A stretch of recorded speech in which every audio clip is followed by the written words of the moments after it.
time change where it starts adding seconds. 1, 2, 3, 6. We're going. All right. I'd like to call this City of Shelton Commission study session to order.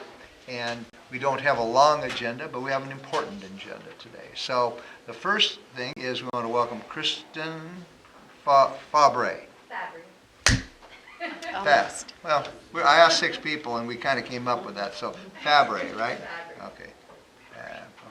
And you're from the Historical Society there? And you're going to do a report, looks like a second quarter report for us. All right. Thank you. Okay, we'll start with our second quarter report. City Commissioners, we're grateful for the Commissioners' continued support of Mason County Historical Society. This second quarter, we've had several new improvements and well-attended events as well. In April, we hosted our annual Downtown Historical Walk with Mike Fredson, with about 10 on the tour. We had a last-minute change in scheduling, so we didn't have quite the turnout that we usually did, but it was still a success. This is always such an interesting program from those who want to explore the history of downtown. Also in April, our volunteers continue to work on our digital inventory, completing several more years of sessions, and we continue to work on transferring all VHS tapes and outdated media to updated formats in the museum. The museum gift shop was also expanded in April to include a few new items, such as t-shirts with historical images of Mason County. In May, we participated in the Old Timers Fair at Mary M. Knight School in Matlock, where we had a booth selling historical books. We also hosted a program of the history of Belfair at the Masonic Lodge in Belfair, where Lenny Griffin and several other speakers talked about the early days of North Mason County. Towards the end of May, we hosted a showing of The Ring of Fire at Shelton Cinemas as a fundraising event with 66 in attendance. Many people were excited to see friends or relatives of theirs that are in the film. In June, we put up the Forest Festival Queen portraits from 1945 to 2016 on display at the museum, as well as other Forest Festival photos and memorabilia. The Mason County Historical Society also participated in the dedication of a time capsule at the Belfair Senior Center opening gala. The Historical Society included historical photos, articles, a book on the history of Belfair, and the dedication speech to the time capsule, which will be opened as a preview in 50 years and then opened again in 100 years. On June 26th, we had our 16th annual Downtown Car Show and Pie and Ice Cream Social. This year was our most successful yet, and we raised over $13,000, which will aid in the ongoing operations of the Historical Society. The event had a record turnout of over 2,000 attendees, and we had over 260 visitors that day to our downtown museum. Currently, the museum is in the process of acquiring the Paul Bunyan and Babe the Blue Ox statues from Lloyd Prouty, its previous owner. Paul Bunyan has been a Shelton icon since the statue was originally displayed at Binger's Brothers gas station on First Street in 1957. The Mason County Historical Society is excited to be acquiring Paul and Babe to be used for future events, including the Forest Festival Parade downtown and the car show. They're a huge draw and have historical significance to Mason County as well. We are currently kicking off a fundraiser to aid with the cost, repair, and maintenance of Paul Bunyan and Babe the Blue Ox. We have a donation request going out in our newsletter this month, and we'll be holding a potluck lunch at Neyland Park from 10 a.m. to 12 p.m. on August 20th, where we'll be discussing the project in further detail and taking donations. The event will be under the covered picnic area and will take place rain or shine. The museum staff continues to aid museum visitors with information about our exhibits, assistance with genealogical research, writing historical articles for the Mason County Journal, putting together our monthly newsletter, and rotating exhibits. In the last quarter, we received 1,056 visitors, with 127 from out of town, 37 from out of state, and 4 from out of country. Again, the Mason County Historical Society would like to thank the City of Shelton and the City Commissioners for their continued support. Any questions or comments for Kristen? Can you explain about the Blue Ox and what are you doing with the Blue Ox and Paul Bunyan? We're acquiring them from Lloyd Prouty, Okay. and they need some repair. All right. They're needed some repair, so we're looking for volunteers and taking donations for repair before they'll be ready to use for events. Okay, so are you going to be storing them someplace, or? Yes, and we have a couple of different options. Nothing's set in stone right now, but we've thought about storing them at a business where there'll also be an advertisement and someplace with security to where they'll be taken care of. Okay, sounds good. I do remember Binger's gas station, little girl. Yes. We had one in Port Orchard too, so they must have been, it's a big, that caught my attention, it said Binger's Brothers. Did you say Binger's Yeah, there Brothers? was a series of gas stations. Yeah. There were We had several one in Port Orchard different too, ones. so, but they're all gone now, so. Yeah, and I think in the early days, they rotated them through a couple of gas stations and before they ended up in the one downtown. All right, did that complete your report? That completes my report. Oh, thank you very much, appreciate it. Kristen. Good job. All right. Next is the Mason County Chamber of Commerce, second quarter report by Heidi Mccutchen. Yes. Or did you want to do Oh, the car show that's, report first? yeah, sorry Heidi, she's going to do the second part of it. You're doing the car show report too. Right. Yeah, okay, sorry, I was, yeah, this is a complicated job, you know that. So why don't you do your second part of your report on the car show? Okay. Good, thank you. Okay, again, we would like to thank the city commissioners for their support of our 16th annual Downtown Car Show and Ice Cream Social that took place on June 26, 2016. As I said, the 2016 car show was our most successful yet. We had over 375 cars registered at the event. Several others that did not register parked their classic cars around the event area, and we estimate over 400 classic vehicles in total. Over 55 categories of trophies were given away. All makes and models of antiques, classics, rods, trucks, and motorcycles were present. The Mason County Historical Society again hosted a pie and ice cream social, and we had the most pies and desserts ever donated this year. The event also included a large raffle with many donated items. The Historical Society was able to raise over $13,000 in net proceeds through car registrations, raffles, and donations. The Mason County Historical Society also spent close to $5,000 for marketing and festival items, all within the local community. In addition to what is spent on the car show, there are many in-kind donations from businesses and citizens in the area, plus over 2,000 hours of donated labor. The community has really come to embrace the annual car show, and many local business owners describe it as being their busiest day of the year. Many businesses that are not normally open on Sunday even open their doors for this event. We currently do not allow outside vendors at the car show in order to support local business. We estimate that the event brought in close to 2,100 attendees, with 375 of these traveling from 50 miles or more. Of the attendees, we estimate that 15 were paid overnight stays, 40 unpaid overnight stays, and 10 were from out of state or country. Our goals are also reached with the cooperation of the city, the businesses, and individuals who contribute to this event, the dedicated work of volunteer committee members, the people showing their cars, the volunteer judges, and people attending this event. We want to give our thanks to the city commissioners and the city of Shelton for their continued support, to both the Mason County Historical Society, Friends of the Museum, and Shelton Downtown Car Show. All right, any questions or No, comments? just that I'm continually impressed. It seems like it's getting to be a more well-oiled machine every year. Yeah, it seems to be getting bigger every year, Yeah, so great. it's exciting. Congratulations. Thank you Good very job. much. Are you complete now? That Done? completes All my done? report. Very good, thank you. All right, now we'll move on to the Chamber of Commerce. I think so. Thank you very much.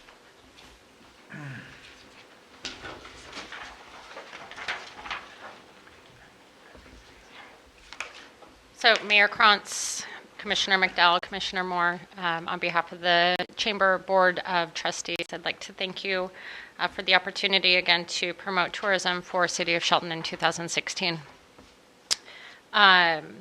Tourism efforts made during this period include administration and operation of volunteer information service centers, ongoing maintenance of our online event calendar, and then, of course, courteous and professional visitor information services provided in person and by phone. As you can tell, the number of visitors who went through the caboose this year has increased substantially, just over 35%.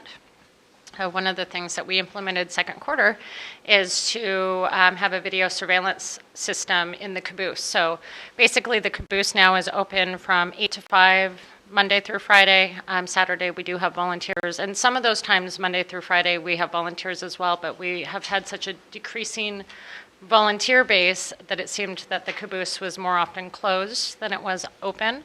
So we have instituted a video surveillance system that we can see from a tablet or a computer in the chamber office, as well as on our cell phones. It also has door contacts that as the door opens, we can hear it beep in the chamber office, which alerts us that somebody's in there. We can actually speak to them and listen in on the conversation. We haven't done that yet because we think that might be a little bit creepy. What are you looking at that brochure for?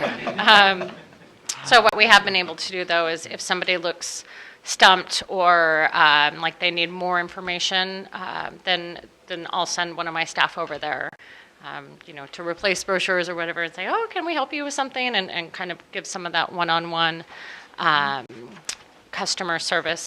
The volunteers that we've had there have been there for so long, and Billy Howard was the one that was implementing that program. So as she's been unable to really devote her time to that, this seemed like a happy alternative to closing the doors, and yet still working within the budget that we have available for staff time, et cetera, to still service those people. So volunteers, though, are, when they are there, are amazing. They know so much about our community. They know the difference between the national park, the U.S. Forest Service, state parks. There's so many different types of recreation in Mason County that it can be overwhelming trying to figure out what parking pass you need or any of that. So our volunteers are really quite adept at helping connect people to the experience that they're looking for. We also implemented a Facebook page called Mason County Job Seekers that has grown by leaps and bounds. Both employers as well as prospective employees have been posting on that page as far as credentials and job availability, so that has grown substantially as well. And then, of course, on the Chamber Facebook page as well, we share a lot of different community events as well as festivals, did you know, type of information. And in second quarter, the most popular post that we shared that was reshared, I think it was 1,200 times and has like 30,000 views, is a tour of the Olympic Peninsula waterfall tour. So it basically goes up along 101 and back around through Mason County. So that has been incredibly popular. So outside of that, as you can see, we are up visitors as well as website hits, etc. So I think that's all that I have for you. All right, any questions or comments for Heidi? Yeah, so it looks like there's been a real decrease in phone calls. I mean, I may be looking at this wrong, but it looks like the 2016 numbers are actually lower for the totals. Right. So unfortunately, we've had some turnover in staff at the chamber office and trying to update new staff on what needs to be recorded.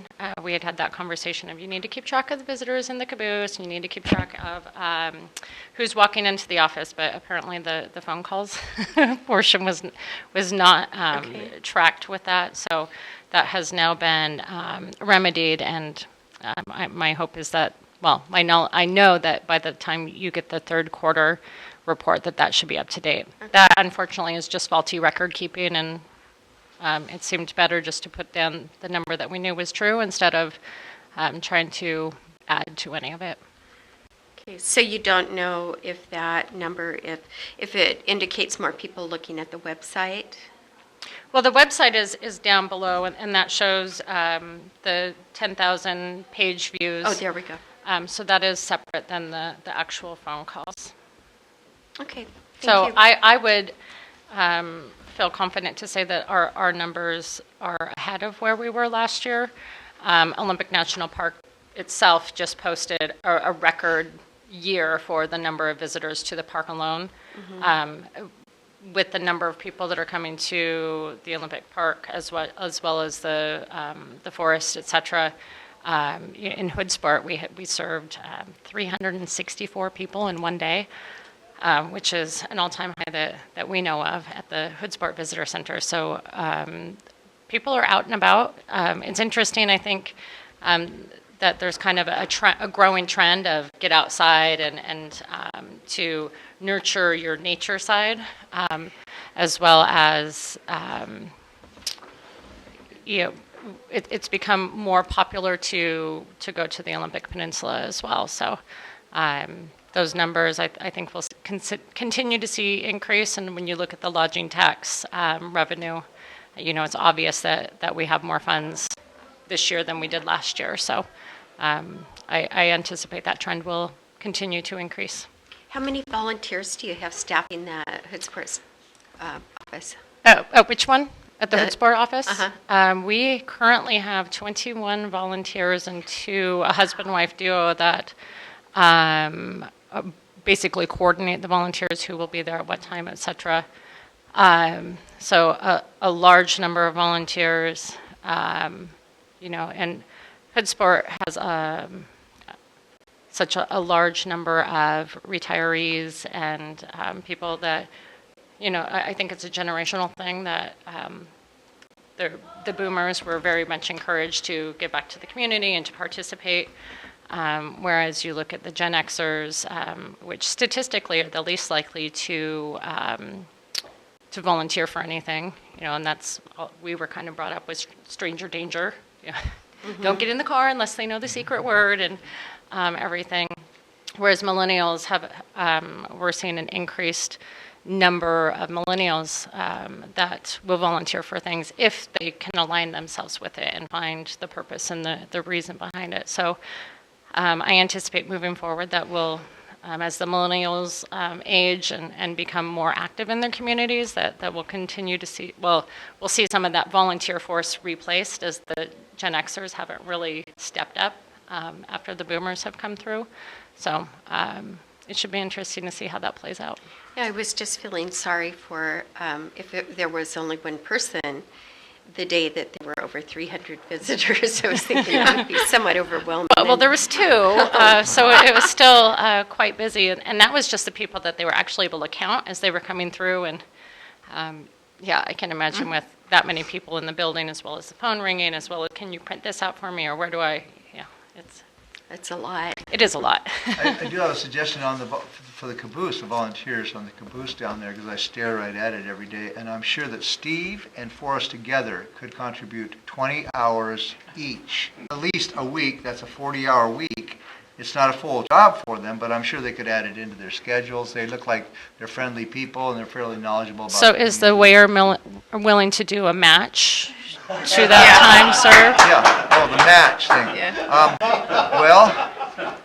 Since you're sitting there looking at I have been thinking about more volunteer work, so I think it's possible that I could at least put in some of those hours. So anyway, is that all we have for Heidi today? No, I want to know, I have a question. Are you done trying I'm done. to volunteer people? I was just trying to get some volunteers. Okay. What do you have to do to be a volunteer? Is there some training? There is some training involved. It is very intricate. Like I spoke a little bit towards the park versus the forest versus state parks. You have a different parking pass, or you have a different access that you need for each of those. Right. So to be able to define, you can't have a dog at staircase, but you can on the Hood Sport Trail. If people come in and they say, we want to go for a hike, and you need to discern, is it a leisurely stroll on the beach, or do they want like deep backcountry backpack hiking and not see anybody for days? So there's a substantial amount of time that goes into basically mentoring the new volunteers to make sure that they're up to date with the questions and have that information and be aware of some of the things that is not easily accessible online. A lot of people Google and have a pretty good idea, but there is art in this job as far as troubleshooting and oftentimes redirecting. When somebody has their heart set on, they're going to go hit Mount Eleanor or whatnot, and then you have to redirect and say, well, Have you ever climbed you can't before? have, well, you can't take your dog there, or there's just a number of different things that have to be considered. So, Okay, very good. All right, thank you very much, Heidi. all right, thank you. Thank you. All right, before we get to our weekly commission reports, I do want to make sure that we, the city of Shelton, totally welcomes our new city administrator, Ryan Wheaton, to Shelton and your new job. So we can clap at this time. This is a He's been kind of around for the past month a little bit, but this is his first day on the job, and so we'll be looking forward to a very lengthy administration report, I'm sure, when the agenda gets to that point. He said he was pretty busy this morning. So, all right, we have general weekly reports, and so Commissioner Moore, did you have some items you wanted to share with us? Yes, I do. I have a Homes First meeting this afternoon. I have a Housing Coalition meeting tomorrow afternoon. On Thursday, I have a Day of Caring City Cleanup meeting, and I will be attending the after hours at Cameo Boutique and Union, if that's the right place. I'm going to an after hours. Hood Canal, okay, I thought I wrote it down the wrong thing, thank you. And then I would like to invite everyone to come to a reception honoring Steve Goins, who will be leaving us very soon for greener pastures. And we will have a reception here at the Civic Center from 3:30 till 5 on Thursday afternoon. Everyone come. Tell Steve congratulations and good job, and we'll miss you. We'll bring tissue for you. You'll be, yeah. And that's, Tissue and jewelry. yeah, and that's my report. Thank you very much. Okay, Commissioner McDowell? Isn't the after hours the 17th? It is. I didn't hear what date. Yes. Oh my gosh, I've got it totally wrong. Yes. Okay, never mind. August 17th. Yeah. Okay, thank you. In Union. Okay. Okay. And that's co-sponsored by United Way? Correct. Okay. All right. My week is fairly quiet. I'm going to do some fun things this week, and along with the fun things, Steve's party on Thursday. So, and that's about it for my week. Absolutely, kind of quiet. There you go. Yep. All right, well, tomorrow on Tuesday, I will be attending the MACECOM board meeting, and on Wednesday, I will be at our annual or semi-annual EDC retreat. So, Lynn Long, is that annual or semi-annual? What should I say? It's a mid-year. A mid-year. Oh.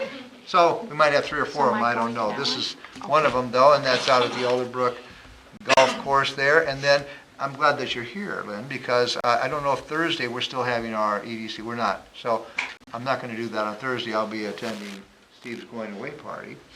And so that is it. Basically, MACECOM and EDC for me this week. Thank you very much. Thank you, commissioners. Are we ready for a reading of the consent agenda? Yes. Yes. Well, let's not have that first because we want a general public comment period. Well, we're ready for it I anyway. saw the fine print right out of that eye right there. So Okay. if anyone would like to speak, this is one of the opportunities that we can do that. So is anybody signed in? We have Mr. Randy Lewis. Mister? I'm going, yeah, a little more than I deserve. I'm going around, so don't start the clock. Yeah. Oh, no, the clock, that's right. Let's not forget the clock, that's right. Hi, everybody. While watching the tape of recent meetings, I noticed that twice the statement was made that Shelton's debt is between $49 and $59 million. Although I admire the generosity of spirit with which that statement was made, that assertion fails under closer examination. It is not internally consistent. If you are going to say that debt is between $49 and $59 million, then I'm going to say the debt is between $0 and $59 million. Now, why do I say that? I'll get to that in a minute, but first, let us have a history lesson. Several decades ago, some politicians figured out that they could award retirement benefits to public employees without taxing the then current voters to fully fund the expense. Instead, they incurred a debt to be paid by future taxpayers well after these politicians have left office. To avoid calling it a debt, which would have elevated the issue, politicians named it unfunded retirement liability, then buried this debt in the footnotes under an assumed name. That party is over. The demographic chickens have come home to roost. Retired baby boomers are rightly expecting to be paid the retirement benefits that they have earned. This has become an unavoidable, high-profile issue. I have discussed the public retirement debt for Washington and other states up at the PUD with the lady who runs the place. So what does she know? She is a financial pro who recently has been reappointed by the governor to serve on the Select Pension Committee for the state of Washington. Under Government Accounting Standard Board requirements, state and local governments nationwide must now include unfunded pension liabilities on the balance sheet alongside other government debts, such as bonds, claims, judgments, and long-term leases. It's the same thing. So here's where I'm getting the $0 to $59 million range. The same reasons you would or would not include retirement debt are the same reasons you would or would not include bond debt.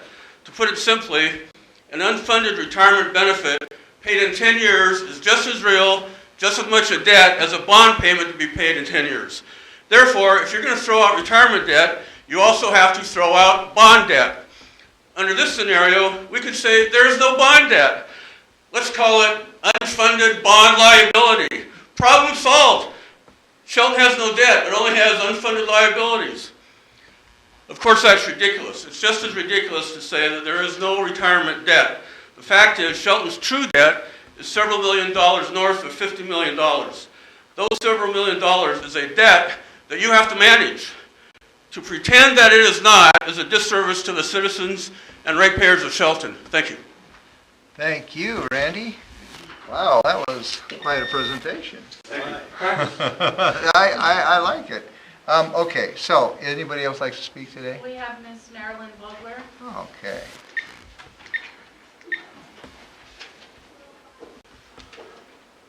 Mayor and Commissioners, hi. There's some really good things going on that we heard about today. I want to congratulate you on two specific ones, neither of which was accomplished without disagreement and discussion, but I think that's a good thing, because difference of opinion leads, I think, to better answers. The first one I want to mention is the completion of Lake Boulevard. I was up at the ribbon cutting, and I heard people talking about children being able to walk safely now to school, about people being able to walk down the hill without worrying about being hit, about less wear and tear on vehicles. So thank you for that. The second thing I want to congratulate you on is the recent reduction in fees related to new building. And of course, I'm going to ask you for something, because I generally do when I get up here. So I'm going to ask you for the link that connects the two of these, because they are connected. I know the city has talked about rezoning areas out on Lake Boulevard for multifamily housing. I was also told that the concern of the prior administrator when he said this was not a good idea was that there was no existing transit route out there and that multifamily housing needed transit to be available. I have my fingers in a lot of pies around Shelton these days. And so I also know that the Mason Transit Authority and the people there are really interested in working to develop a consistent application of what's called transit-oriented development. This doesn't mean that you look at the transit that's out there and develop accordingly. It means that when you have development plans in the making, you talk with the transit people, so that things can happen concurrently. In this case, for instance, you talk with transit, you provide a rezone, and as multifamily housing develops, transit develops alongside it. They are eager partners in this development. Shelton has a desperate need for affordable housing. It has for decades. This was cited in the Poverty Task Force report of almost 3 years ago now. In part, this is rental housing. I've talked to people who simply cannot find an apartment, and if you have anything in your background that makes renting more difficult, it's almost impossible. Part of the remedy for this is having an ample supply of housing, more housing stock. Our vacancy rate is currently very, very low. And so I hope with these two advancements that are really good, I think, you'll take the opportunity to link them with a rezone of these outlying areas on Lake Boulevard so that we can develop affordable housing for people who would like to move here and live here. Thank you. Thank you. Anybody else? We have Mr. Steve Andruski.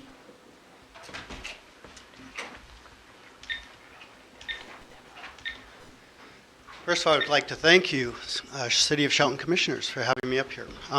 What I'd like to do, if you don't mind, is, as you probably know, I work for a company called Career Quest, and we help people with disabilities in the community locate employment. At this time, we have been invited to come to Mason County Chamber, I should say, commissioners, and speak on this. And we would like to invite our City of Shelton commissioners to attend. It's going to be held August 15th at 11:30 in the Mason County Chamber. It's going to be, I hope, an opportunity not only for the City of Shelton, but for Mason County to see how our agencies can actually help in so many ways when it comes to savings for the city and for the county. So I don't want to share too much here, but I hope you'll come and sit in on it and hopefully learn some things about how we can work together to better, again, the opportunities for individuals with disabilities in our community. Thanks. Thank you very much, Steve. Thank you. And we have Mr. Forrest Cooper. I better give him a fresh 3 minutes. Thank you very much, Commission. I'm Forrest Cooper, 409 West Railroad and 807 South 14th. The following statement is of my own opinion and does not represent any board or organization I am affiliated with. I'd like to address an issue recently brought before you by staff in regard to relocating the Tolly train from railroad. I hear this issue brought up from time to time, and in most circumstances, it is presented as if there has been no previous discussion or public input. The first time I was aware that the city was considering moving it was when it was brought before the Shelton Historic Preservation Board. Not long after, and that was in around November of 2013, not long after it was brought before the public for opinion during an open house put on by Community Development in November of 2013, during which the overwhelming opinion of the community was leave it be. Railroad Avenue is a fitting and appropriate place for Tolly. I'd like to read the excerpt from the statement I made at that meeting in regards to Tolly being moved with a possible location across from Neeland Park next to Tozer's. November 2013. Tolly and the caboose are on the Register of National Historic Places and should remain where are, as getting on the register is a complicated process with many aspects including location to be a consideration. Also, the Tolly is not only a National Historic Place, it's also a main fixture of the recently formed Simpson-Reed Local Historic District and sits on the former site of railroad tracks on Railroad Avenue, hence the name. Why would we move it just to move it? Here are some bullet points as to why it should stay put. Historic value and location. Historic tracks ran down Railroad Avenue, hence the name. Vandalism. It's less likely to be vandalized in the well-lit center of town. Public safety. Moving to a park setting would invite children to climb on or around it. Safety again. Placing next to operational locomotives and tracks would attract kids to the danger areas near or on the tracks. The locomotive most likely would not survive a move and would be very costly to the taxpayers. Now the big one. No need for a roof. Tolly is a large hunk of iron that can easily be preserved with a regular painting schedule. Most steel public sculptures and architectural elements don't have roofs over them. Just look at the Narrows Bridge, for instance. Painting is also cheaper and doesn't detract from the Tolly and its placement on railroad. It currently sits as if it's parked there, which sparks the imagination of most who stand at awe, remembering a time of when trains as this traveled right here. Roofs also provide a nesting habitat for birds, and droppings can do far more damage than any amount of rain or sunlight. To combat this, netting or fencing would have to be placed around the perimeter enclosing the locomotive. An example of this can be seen at the park in McCleary around their locomotive. It's not an attractive design for Railroad Avenue. Again, this statement was exactly as presented in 2013, and although a few things have changed, such as the sale of the mill and a possible roundhouse museum, I still strongly feel Tolly should stay on Railroad Avenue. Thank you. Thank you very much. Thank you. You usually practice those things, so you're right on, exactly. You went I got sidetracked. 10 words more. Took but a you couple did deep pretty breaths. good. All right, anybody You're else like to speak today at this opportunity? We have another one later, so. Is that it? That's it At the on the moment. list. Okay. Anybody else? Very good, thank you very much. All right, now, are we prepared for reading the consent agenda? Yes. Yes, Yes. could we please have that? Consent agenda, handwritten warrant numbered 12171 in the amount of $660.09 to the state of Washington fuel tax. Transfer and banking fees in the amount of $146,994.13. And transfer and banking fees in the amount of $22,459.94. Is there a motion to approve the consent agenda? I make a motion to approve the consent agenda. I second that motion. There's a motion and a second to approve the consent agenda. Any further comments? Hearing none, all those in favor signify by saying aye. Aye. Opposed? The agenda passes. Next on our agenda is a report from the Poverty Task Force team, which is actually called SPAC. So, is someone here to give that?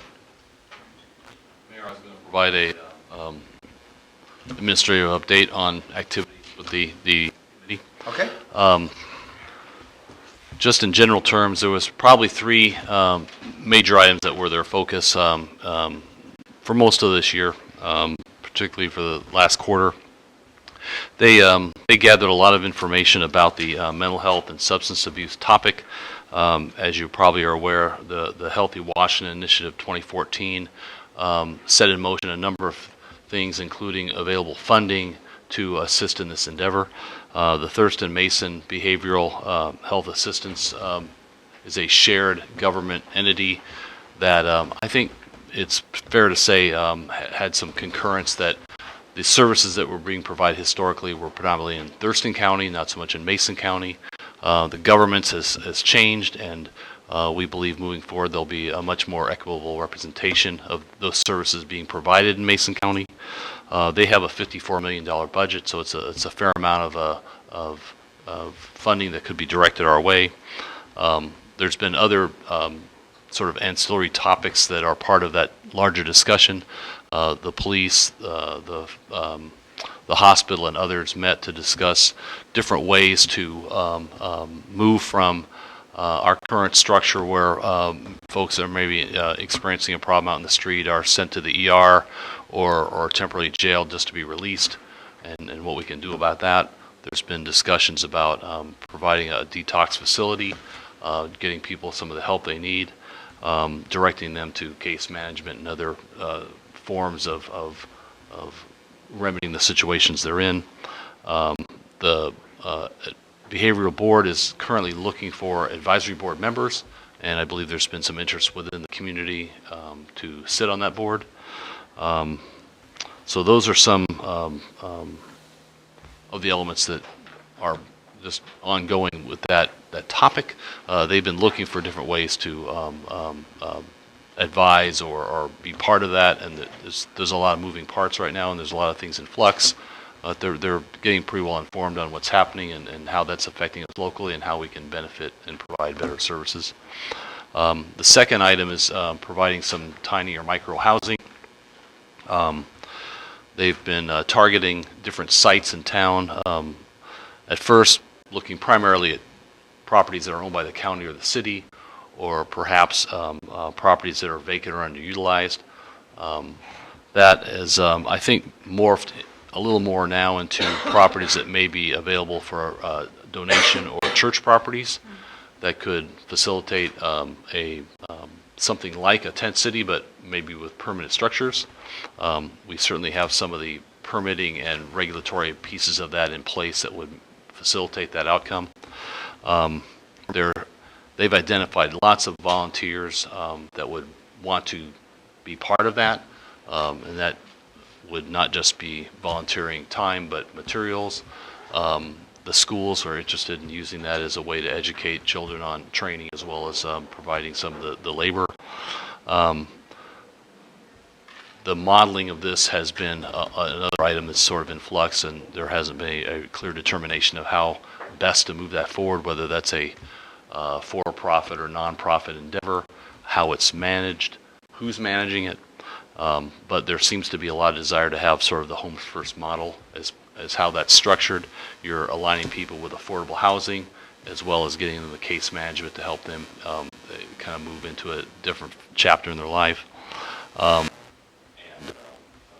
the model itself lends itself to providing affordable housing, and that its very crux is I think the key issue. Just as a third item, the porta potty project has been underway for quite some time. Recently, however, the porta potties were removed. If you go out today, you won't see those in the locations where they were previously placed. They're working to try to get those reestablished. There were some activities occurring there that resulted in the company that we were renting those from removing those. So the committee's actively working on trying to reestablish those. In the meantime, as you are also, I'm sure, aware, there's been a lot of discussion about permanent restrooms in the old Radich office building. I think generally speaking, it'd be safe to say they are advocates of that approach. There's a lot of details that would need to be worked out, but that has been the goal, I think, all along, is to move in measured steps toward eventually getting permanent restrooms in place, and downtown would be the optimal location for those. I think that concludes my report on their activities, unless you have some questions. I had a couple comments. First, I would like to thank the Shelton Poverty Advisory Team for their work on these issues. Okay, that was set up a while ago.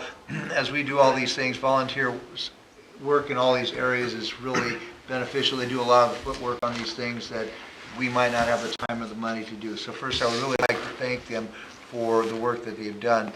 In housing, I was at a mayor's conference or whatever not too long ago, and what they're running into with housing, basic housing, is that the cost of buying the property and get for private enterprise to get the permits and to build the house and legal size and everything,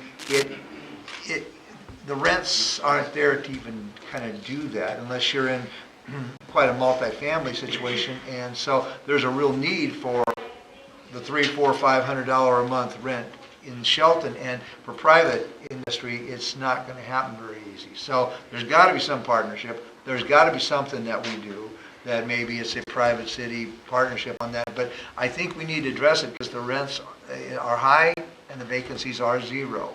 So, you know, I don't know all of the answers, but I do know that same issues across the state are that private can't build the housing functions to meet the amount of money people have for that growing low-income rental situation. So I don't know for sure. Excuse me, I got something in my throat. But so I did that, and also the other thing I was going to say is on the mental health situation. You were talking about, and this is kind of news to me, about Thurston and Mason County being kind of together on this situation, but there may be a possibility to break off. We get our own money. Is that kind of what you were leaning towards? That I think more a better way of describing it is the funding that's available would be more equitably spent in Mason County. I think there's been a lot of services available in Thurston County, but you have to go to Thurston County to get those services. If those were provided locally, there'd be a lot more access.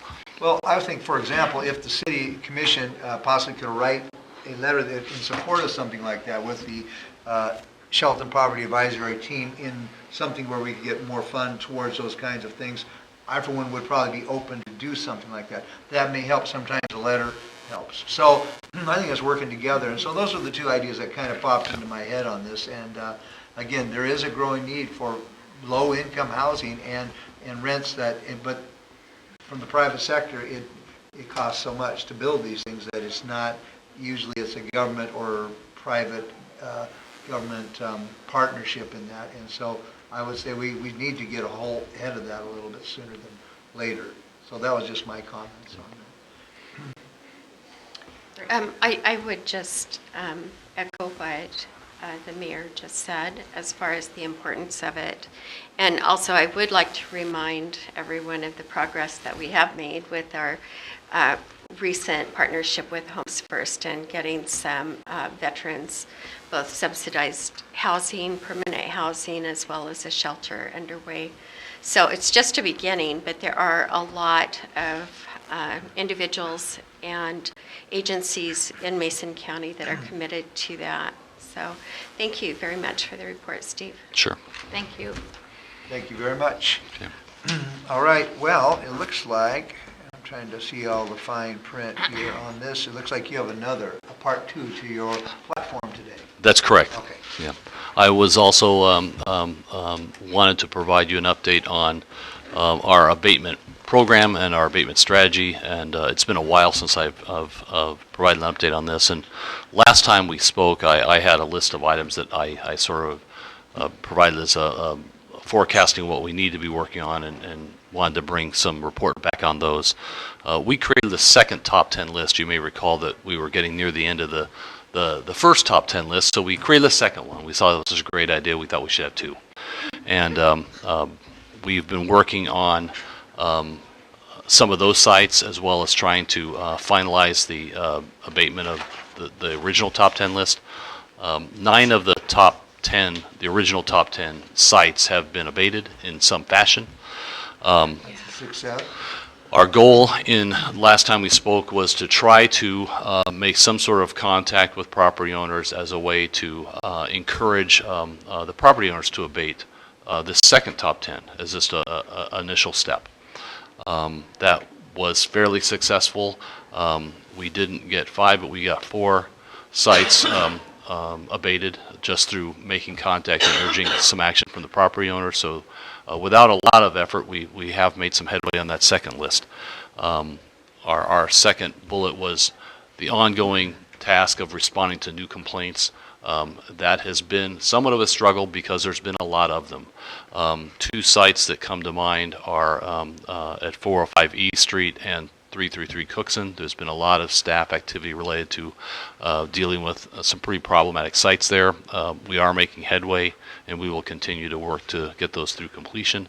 But there's been a lot of other sites that are maybe have less notoriety, so that's an ongoing struggle. We have some sites that are under voluntary compliance. You may recall in our program we have an option of entering an agreement with a property owner to provide a certain amount of time to deal with whatever the issue might be. There's a handful of those cases, and we continue to work those, and we are seeing some progress on that front. We talked about the Washington Street property in particular as a site where we had acquired a site that had been abated. We had a lien on the property, and we want to sell the property as a way to recoup some of our costs. That property hasn't moved yet, but we are relisting that, and we hope to realize some of that reimbursement later this year. We talked about continuing to try to purchase these properties that have been liened, that have been abated, and as an option to recover costs. There was a tax sale, I believe it was in January. We attended that. There were a couple sites that were on our list that were part of the liened activities. Those were purchased by private entities, so we didn't purchase the property, but we were reimbursed our lien costs. So there was some positive activity on that front. The last one was coordinating with nonprofits, other entities that might be interested in rehabilitating some older housing stock. Some of the housing stocks may look a little long in the tooth, maybe it's starting to look like it needs some attention. We have had several conversations, I'll say, with Habitat for Humanity on a program that would do just that, and I think they're starting to move that direction. That's something that doesn't happen overnight, but I think they see the value in rehabilitating an old house, and I think we'll see some fruits of that effort down the line. The last thing I'll mention is just our program in itself and the options we have with the funding that's in place. We didn't receive funding for 2016, but we had carryover funding in the neighborhood of about $50,000. We do have a number of projects, however, that are candidates for abatement that probably total about $84,000 when you add them all up. The most costly one is the abatement of the old bowling alley, the Red Barn, 128 First Street. The new administration will be, I think, trying to come to terms with what options you have there and how to utilize those funds. But there's, again, more projects there than we have funding to cover.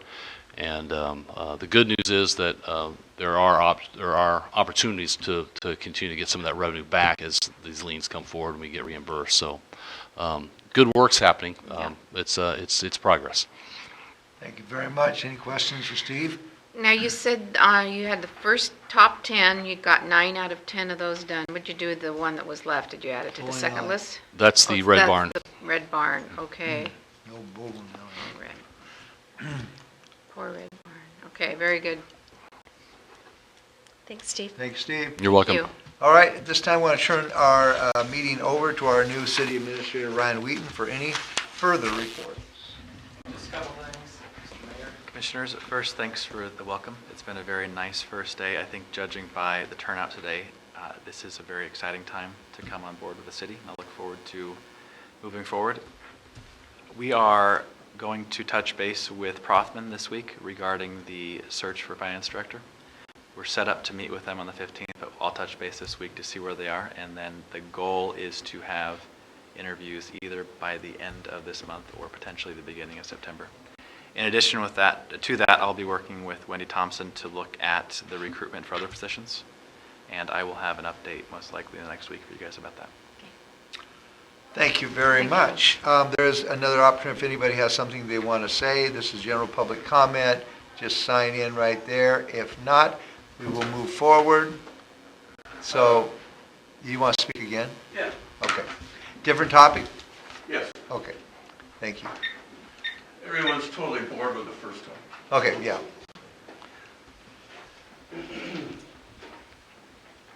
Just state your name for the record, please. Randy Lewis. I watched the tape last week. I just wanted to add my kudos to those complimenting Lake Boulevard. Now, any excuse I can make to drive up there, I do it. Even going up to Eric Shell Station to observe whatever progress he hasn't made. I drive up Lake Boulevard. It's so cool. It's so fun. So for Greg and Steve, whoever worked on it, it's just, and I don't know anything about it, but it's obviously so professional, so, whatever superlatives I don't know to describe, I'd like to add to that. I did want to talk about the well for a second. I know nothing about that stuff. I'll leave it to Greg and Mike and the experts to talk about it, and then the debate over how and when and all that, I'll leave it to the experts. I did want to make a quick comment on the $1.3 billion being contemplated to borrow for that. I just wanted to say real quick, it's not, it is cheap money, but these kinds of things, which I know Ryan is aware of, you can't necessarily look at it in a vacuum. Oh, we can get this amount of money for 1%, that's cheap money. Well, you have to look at it holistically with everything put together. There's such a thing as opportunity cost. Yes, it's cheap money, but if Shelton can afford to make payments to require a 1% debt, if you don't borrow that money, well, maybe you got an 8% debt somewhere. If you could afford to retire the 1% debt, you can take the same money and retire 5% debt. So there are other things in play other than just the strictly, looking at the cheapness of the money or whatever. I'm hopeful when Ryan picks whoever he picks for the financial director, and they'll put together some kind of holistic thing based on a philosophy directed by the commission that'll very clearly explain the financial condition of the city and plans and, you know, predictive analytics or however you want to do it. And then finally, I forgot to make handouts for my last presentation, so if anyone is not bored to death with it, I'll just lay it down. Thank you. Thank you very much. Anybody else? If you already signed in, yeah, just go on up there. And if we could limit these comments to 1 or 2 minutes, it would be nice. All right, Because I'll there's limit this one. Second time at the trough, okay. Forrest Cooper, 409 Railroad. I just wanted to say some really nice words about Mr. Steve Goins over here. Over the years that we've been doing business down on Railroad Avenue, I've had numerous talks with Steve. He's went out of his way to not only stop in and meet with me, but when I come up with a quick question, he's been there for me with everything that I've ever needed answered, I should say. So I really appreciate all you've done, Steve. You're going to be greatly missed, and good luck with everything. You were a good critical piece to the overall structure of the office. So if I could shake your hand, I'd appreciate it. Oh, hey. Shake the hand. Bring it in. All right, remember we are having a party on Thursday for Steve. All right, now, anybody else? Sign in? No, okay. Okay, so here's administration final touches. I think Greg has some. Yeah. Yes, Mayor, Commissioners. A couple things that are kind of bubbling fast here. We were contacted by Department of Health with regard to, they want us to get going on a water comp plan update. And we have a kickoff meeting they want to have in October of this year. And so I need to do a budget amendment for this year using the water utility funds to hire a consultant to bring on board to work on that so that they can be at that October meeting. Number two, we have been approached to receive biosolids from Mason County, and we've been scouring the type of biosolids they have, running all the lab reports, making sure that it's acceptable to bring in because, of course, we're producing Class A biosolid fertilizer, which we don't want to compromise any of that. But it appears to be a good revenue generator for us to accept others' biosolids, and so we're going to want to make an amendment to the fee ordinance to put in there a dollar value for receiving others' biosolids. And then the last thing is I have good news. I have in my hand a letter from Kathleen Davis saying the back-in angle parking on Railroad Avenue is hereby approved. So we will be moving forward to get that striped. It appears probably around the 18th, if not maybe a little later. The guys are out paving right now on some of our residential roads, and they'll have to get through that, and the paint machine needs to be tuned up a little bit, but we will get out there and paint that as soon as possible. So. Now, Greg, Tracy got to do a stripe. Do I get to do a stripe? If you want to do a stripe. I want to do a stripe. Okay, we can do that. So, Mayor, you would like to do a stripe? Well, if Tracy got a stripe and Kathy got a stripe, I think I do want to do a stripe. Yeah, we want a stripe. So it looks like you got a couple stripes here. Can we write our name on it? Just don't whatever get you carried want. away. Okay. All right. Thank you very much for coming to this meeting. Our next meeting will be Monday, August 15th at 6 p.m. in the evening. This meeting is adjourned. Thank you.